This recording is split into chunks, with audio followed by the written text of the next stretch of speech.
ಹೆಚ್ಚಿನ ಮಾಹಿತಿ ತಿಳಿಯೋಣ ನಮ್ಮ ವಾಹಿನಿಯ ಪ್ರಧಾನ ಸಂಪಾದಕರಾದ ಹೊನ್ನಾಳಿ ಚಂದ್ರಶೇಖರ್ ಅವರಿಂದ.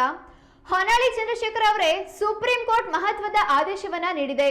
ನಟ ದರ್ಶನ್ ಹಾಗೆ ಗ್ಯಾಂಗ್ನ ಜಾಮೀನನ್ನ ರದ್ದು ಮಾಡಿದೆ. ಈ ಕುರಿತ ಹೆಚ್ಚಿನ ಮಾಹಿತಿ ಏನಿದೆ? ರಂಜಿತಾ, ದರ್ಶನ್ ಅವರ ಜಾಮೀನು ಅರ್ಜಿ ಏನಿತ್ತು, ಜಾಮೀನು ಹೈಕೋರ್ಟ್ ನಲ್ಲಿ ಅವರಿಗೆ ಜಾಮೀನು ಸಿಕ್ಕಿತ್ತು. ಅದಕ್ಕೆ ಸಂಬಂಧಪಟ್ಟಂತೆ ಸುಪ್ರೀಂ ಕೋರ್ಟ್ ನಲ್ಲಿ ಏನ್ ಮೇಲ್ಮನವಿ ಸಲ್ಲಿಸಲಾಗಿತ್ತು ಆ ಕುರಿತಂತೆ ಒಂದು ಆದೇಶ ಹೊರಬೀಳುತ್ತಾ ಇತ್ತು. ಈಗ ದರ್ಶನ್ ಅವರ ಜಾಮೀನನ್ನ ತಕ್ಷಣದಿಂದ ಜಾರಿಗೆ ಬರುವಂತೆ ರದ್ದು ಮಾಡಲಾಗಿದೆ ಮತ್ತು ದರ್ಶನ್ ಅವರನ್ನ ಕೂಡಲೇ ಬಂಧಿಸಬೇಕು ಅನ್ನುವಂತ ಆದೇಶವನ್ನು ಸಹ ಸುಪ್ರೀಂ ಕೋರ್ಟ್ ನೀಡಿದೆ.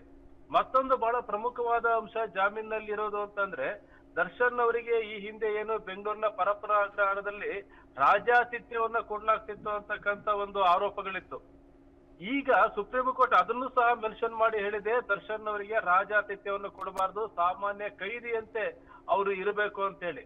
ಹಾಗಾಗಿ ಸುಪ್ರೀಂ ಕೋರ್ಟ್ ದರ್ಶನ್ ಅವರಿಗೆ ಜಾಮೀನು ನೀಡಿದಂತ ಹೈಕೋರ್ಟ್ ನ ಆದೇಶವನ್ನ ತಳ್ಳಿ ಹಾಕಿದೆ ಮತ್ತು ಸರ್ಕಾರದ ಪರವಾಗಿ ತನ್ನ ಏನು ವಾದ ಮಂಡನೆ ಆಗಿತ್ತು ಆ ವಾದಕ್ಕೆ ಮನ್ನಣೆಯನ್ನ ಕೊಟ್ಟಿದೆ. ರಂಜಿತ, ಇನ್ನೊಂದು ಪ್ರಮುಖ ಅಂಶ ಅಂತ ಅಂದ್ರೆ, ದರ್ಶನ್ ಅವರು ಈಗ ತಕ್ಷಣವೇ ಅವರು ಬಂಧಿಸಬೇಕು ಅಂತ ಹೇಳಿ ಸುಪ್ರೀಂ ಕೋರ್ಟ್ ಸೂಚನೆಯನ್ನ ಕೊಟ್ಟಿರೋದ್ರಿಂದ ಪೊಲೀಸರು ಅವರ ಬಂಧನಕ್ಕೆ ಸಿದ್ಧತೆಯನ್ನ ಮಾಡ್ಕೊಳ್ತಾ ಇದ್ದಾರೆ.